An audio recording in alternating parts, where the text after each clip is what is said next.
In this video series for SEN and SENELEC members, we discuss bridging the gap between standardization and research.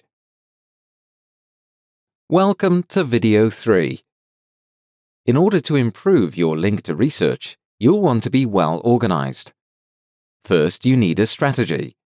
How will you develop a relationship between your standards body and the research community? And why? A good strategy needs clear objectives and a plan on how to achieve them. Once you've defined your strategy, then take a look at the way your standards body is organized. Can you achieve the goals you've set? This sounds reasonable, but how do I proceed? Well, you'll need time and resources, so first thing on your agenda should be getting the support of your management. This video series and the advice document should provide plenty of arguments and potential benefits. Then, like I said, the important step is doing an analysis of your organization, but also of your environment. This way you'll gather the information you need to decide on your standards body's involvement in research and innovation.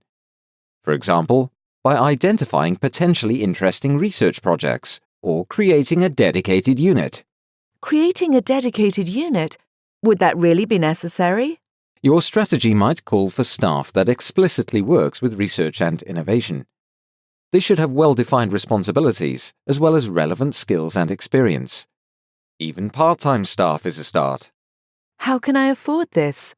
You'll need to invest some resources up front to get organized, obviously, but also preliminary work, such as writing project proposals, is not covered by project funding. But once you've joined a project, you also join in the funding. Wow, great! Do you have any examples of best practice? It's always good to see how others do this. Yes, this information is collected on the SEN-SENELEC website. Under Research and Innovation, you will find information on how standards bodies organize their activities in this area. So, we're ready then. Thanks a lot for your help. No, you're only halfway there. Now you will need to engage your stakeholders. Communicating and networking is the core of establishing a better link between standardization and research. You may focus your communication on raising awareness of the contributions your standards body could make to research projects, or on improving understanding of the benefits of standardization in general, or even on persuading an organization to get involved in standardization. Knowing what you want to achieve helps you identify the right target groups and the right approach. This information is really helpful. I am ready to communicate. That's great. But don't forget networking. Networking requires a deeper level of interaction. I know this. Standardization is all about networking. Indeed it is, except here we're focusing specifically on the research community. And remember that the research community is not limited to researchers.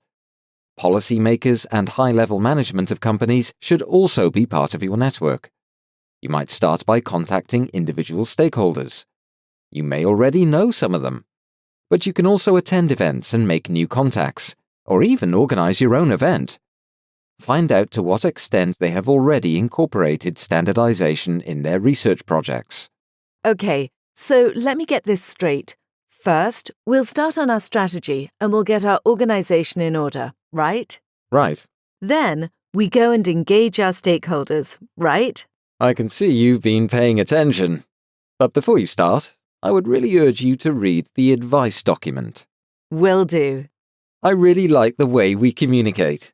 But do you know how to communicate with researchers? In the next video, we'll talk about that.